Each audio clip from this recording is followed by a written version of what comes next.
Now, we know that Vancouver is home to a world of talented artists, and our next guest today is no exception. She grew up in Kerrisdale in the 1950s, graduated in 1978 from the Vancouver School of Art, it's now known as Emily Carr, and then gained international acclaim for her bold and wearable sculptures featured in Vogue magazines and on major fashion runways.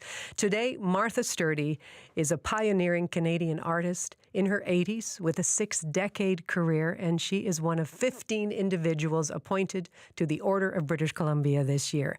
And I am so happy to welcome Martha Sturdy to our studio today. A very good afternoon to you. Good afternoon, Gloria. Nice to see you. Well, it's so good to see you, and you're receiving the Order of British Columbia for all your achievements leading up to now.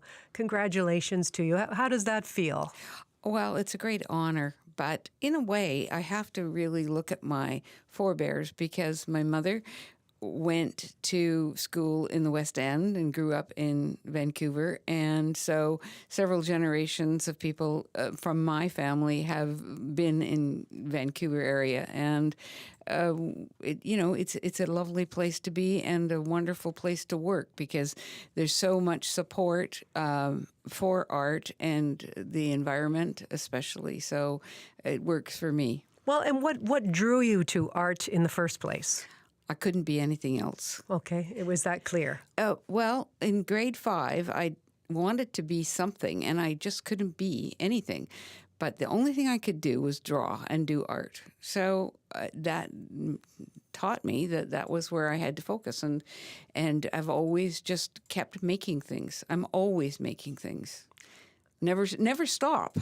Never stop making things. And at 83, I'm at the studio today working, making things again. So, and I'm fortunate because the materials I use, a lot of resin, which gives you unbelievable colors. So, and positive energy.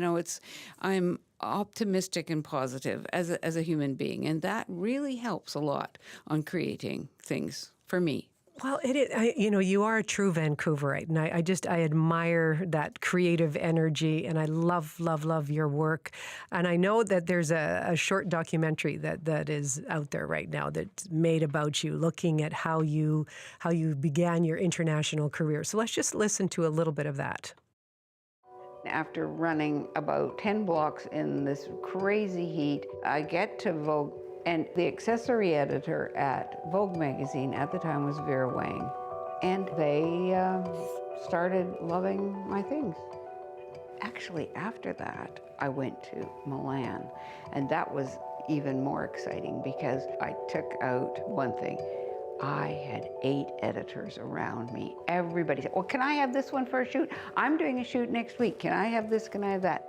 It was just so mind-boggling. So I did Italian Vogue, French Vogue, English Vogue, Harper's Bazaar. I went from nothing to this. Pretty lucky. I mean, I like that clip because you say, I was pretty lucky. Is it really luck, though? I mean, this isn't a right time, right place kind of thing.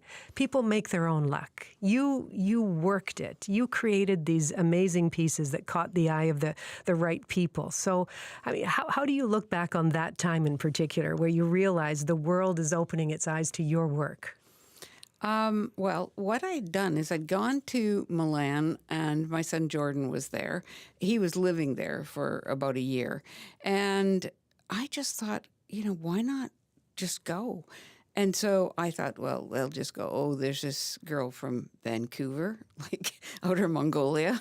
And they just thought it was great. So it was just, it's like being dynamic in color, but and wearables, but to put it on your body. Instead, I do now make very large sculptures, but you've got to start at a scale that you can afford and that you can work with. So that's where I started, and then it just expanded, and I'm still making things on every scale. Well, again, I admire, again, those large pieces, big, bold, colorful. Where do you draw inspiration for those pieces? My life. I love, playing with color, even just taking color chips, like taking paint cards. You know how you want to know colors from paint stores. All those beautiful colors. It just everywhere is color if you look.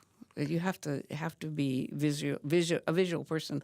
You know, even street lights, everything. Like in the little Guest 3 sign in front of me is green and red. Just describe what you're wearing on your wrist right now, because that pretty well epitomizes what we're talking about. It's big and bold, and it's incredibly colorful. Well, it's wearable sculpture, Yeah. and it's purple and green and lime and fuchsia and orange, and it's every color. It is so beautiful. And it's simple, really. It's just baby shapes. You know, it's like primary colors and primary shapes. Do people come up to you and ask you about your pieces? Actually, yes, today. Yeah, well, I'm not surprised. Just waiting in the waiting room, the people were remarking on it. And what I do is I wear black, because it's all about the sculpture, not about what I'm, I don't wear crazy colors. I just wear black. You're not competing. You're not competing. Just showing my work pieces. and my creativity. You're the canvas. Yes. You're the canvas Yes. for these pieces. No, I love that. I mean, you talk about this color, but I mean, really, you do draw a lot from natural resources, from the earth too, the steel, the brass, the wood. Those aren't colorful, but how would you say your art also connects with the natural world, the environment here on the West Coast? Well, a lot of the pieces I have are from burned wood, because we have a place in Pemberton, and there's been forest fires there, and there's downed trees, and they're absolutely beautiful trees, cedar especially. It actually falls down just from life. You know, it only has a certain lifespan, and then often there's been forest fires, and it gets burned, and from that you get to see the texture of wood and the color of black wood that has been burned, and it's so beautiful, and it's just right there for us to look at. And that's one of the things that we have to, as human beings, look at the world and the environment and appreciate what is out there, because nature does it for us. Well, sure. But again, I just wanted to point out it's not all about bold colored pieces. There's also just some very fine, nuanced kind of pieces as well. And you know, Martha, being from Vancouver, you graduated, as I pointed out, from Emily Carr, what we now know as Emily Carr University. What life lessons? I mean, again, 60 years of creating, and you're still creating every single day. What lessons for younger students right now when it comes to pushing through barriers, making a name for yourself, and especially as a female artist? Well, to start out with, I went, to the art school, which was right near where we are now, right on Hamilton Street, and but it's important that you never give up. You know, a lot of people want to be creative, but they copy others. Never copy. But, you can have influences, of course. But you must get down to really listening to what you have to say and being true to yourself. And then you have to hope for the best, because you can work for all your life and be nobody and never succeed. And also take risks. Go to Europe. Go all over the place and check out. I love Asia. Asia's a wonderful area for people to get inspiration. And one thing that they do, a lot of in Asia, there's a lot. There's a lot of minimalism and cleaning up things. A lot of people create too much stuff in a piece of art, whereas if you tidy it up and clean it up, it has a stronger story.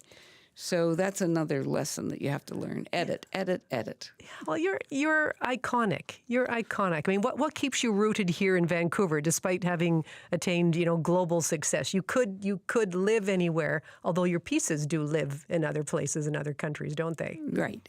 But really, it's Vancouver, it's BC. Mm-hmm. That is, it is my heritage, and I really, to play the game, it's the game.